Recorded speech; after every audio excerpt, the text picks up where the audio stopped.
but the hardest thing on earth to do.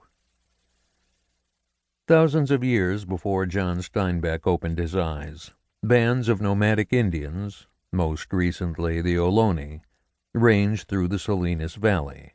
They lived on game, fish, and shellfish, plus plants and seeds gathered in the woods and on grasslands sustained by controlled burnings that kept down the brush. The Ohlone also raised tobacco and managed a fraught coexistence with rattlers, mountain lions, and the now extinct California grizzly bear. In 1602, a Spanish explorer, Sebastián Vizcaíno, sailed up the California coast as far as the estuary of the Salinas River.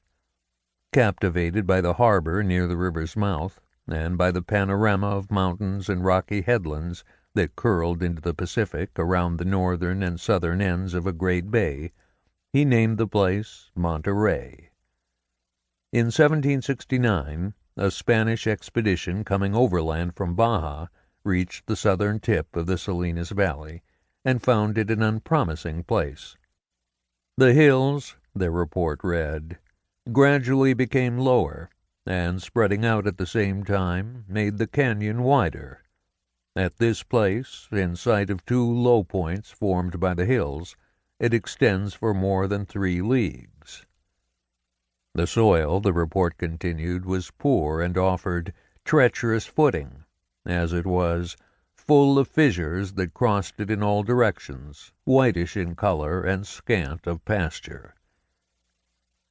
It would take more than 2 centuries for Spain to enforce its claim to Monterey Bay and throughout the rest of Alta California, as this region north of Baja was known.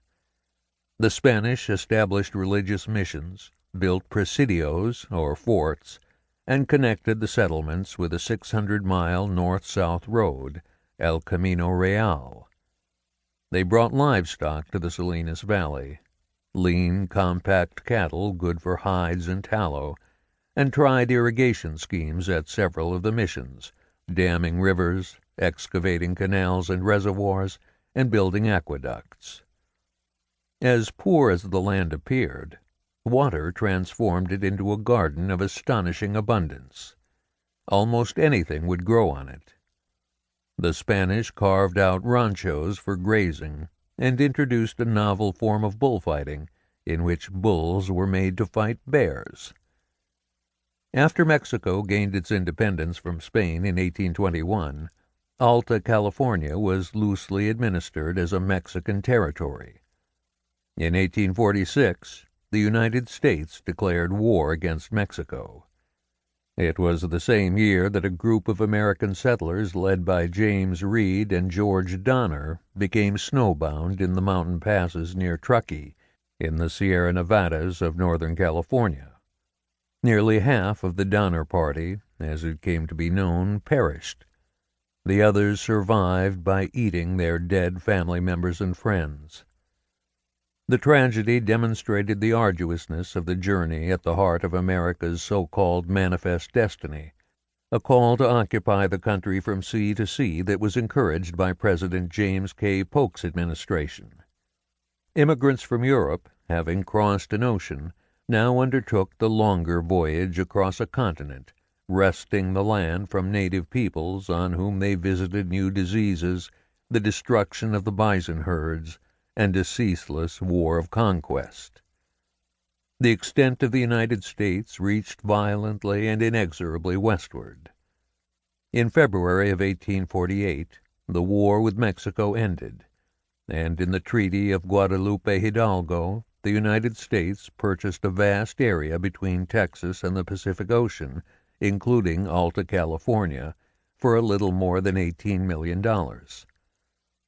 A month earlier, gold had been discovered at Souder's mill just east of Sacramento. As prospectors poured into California, it raced toward statehood, which was ratified on September 9, 1850, at Colton Hall in Monterey.